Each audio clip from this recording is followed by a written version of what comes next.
So it's a little late, so I'm going to turn in. There it is, prep for tomorrow. Go in there, all clear coated, in case anybody cares. And that's it. I'm looking forward to it. Pretty much the next thing after that is going to be, you know, going back up that way. Though I do still have to clean up all the electrical connections in here, and I have to give this actually a scrub before that happens. So a couple more steps. Well, it's Friday, but Sabrina is off doing other stuff. And so rather than do a solo mail call, I'm going to push that to next week. I've done good work for the week. I mean, my regular work, not this hobby stuff, but I'm free to get going.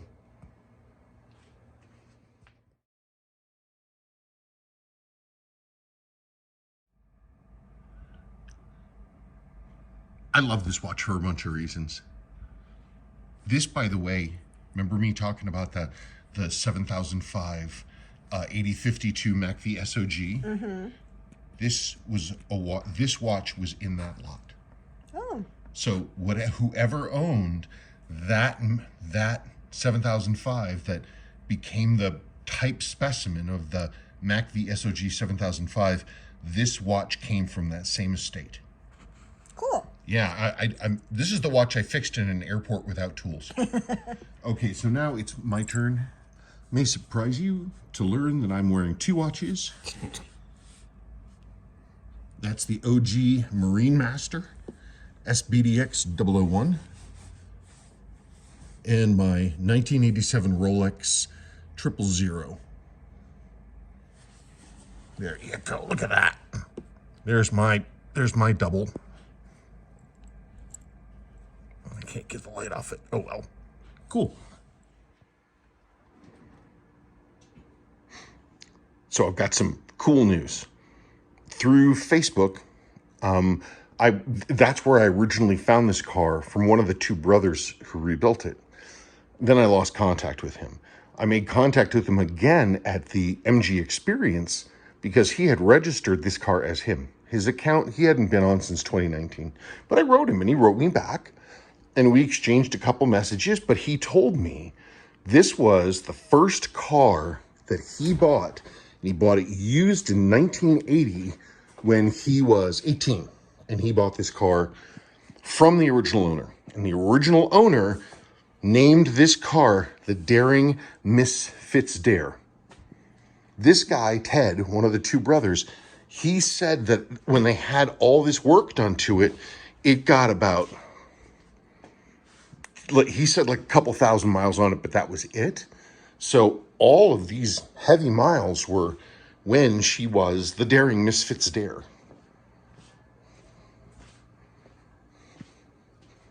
So she's a driving car, she's a working car. And that's what she's going to be. Again, fuel sending unit is in place. Tank is ready to drop. So, you know what? That's what I'm going to do. So the next stage, I've got this rough, I've got this like rough cleaned up some. I'm going to scrub it down some more. I'm going to do some vapor rust, get rid of all this surface rust that's in here. And then once this is nice and clean and scaled, I'm going to mask it around this ridge, around the base there, down along that piece right there, up, down, around, and inside. And then I'm gonna paint this. I'll prep this, I'll rust proof it, and then I'll put bed liner in it and just make it solid. Greenbean is never gonna win concourse. She's a running car, she's a driving car. She's a driving and thinking and talking car. And so I'm not going to hold back from making her, just awesome. Oh, I meant to tell you, just to make sure everybody got this, I actually ended up being able to talk to one of the two brothers who did this car. Okay, that's dried out. Now I'm gonna derust with a bristle brush on a drill and some evapor rust and get that rust down and keep going. So check that out. Wherever it's turning black, that's the rust converting to something else. Rust converting metal primer. Anyway, you paint this stuff on. It's a self-etching primer. Converts the rust to whatever not rust is. Black, hematite or something. I'm not honestly sure.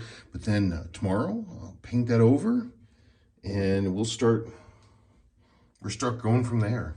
I could just clear coat it. Wouldn't that be nuts? Don't necessarily have to do anything more to it. Just put a beautiful deep gloss layer on it. That'd be silly, wouldn't it? That would be silly. Okay. The tank is 100% in, 100% bolted in place. Lines done. Oh, I haven't put on the lead for the sender unit there, but the rest of it's all good. So it's time to put gas in. Okay, well, for the first time in however many decades, Greenbean has gasoline.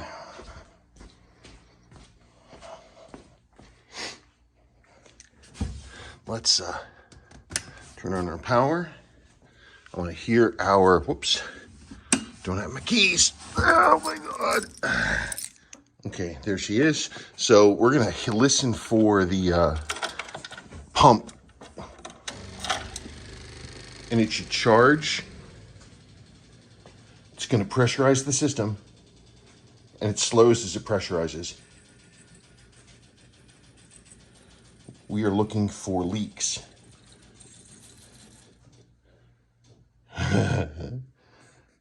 System's pressurized. Well, I have absolutely no idea what's going to happen.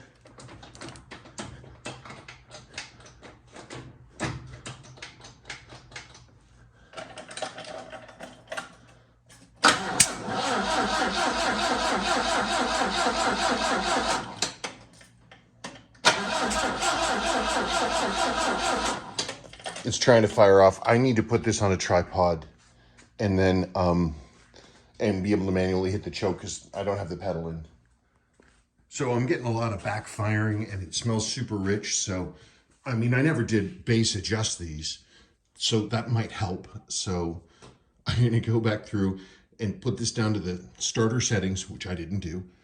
And I'm also going to, I don't know, I need to evaluate the spark because I haven't looked at it. I don't know how strong it is. It's definitely backfiring. It's definitely wanting to do something. I'll check the timing too. But the fuel system isn't leaking a drop. Nothing, where is it? There it is. Nothing, not a drop. So great accomplishment there. Thank you.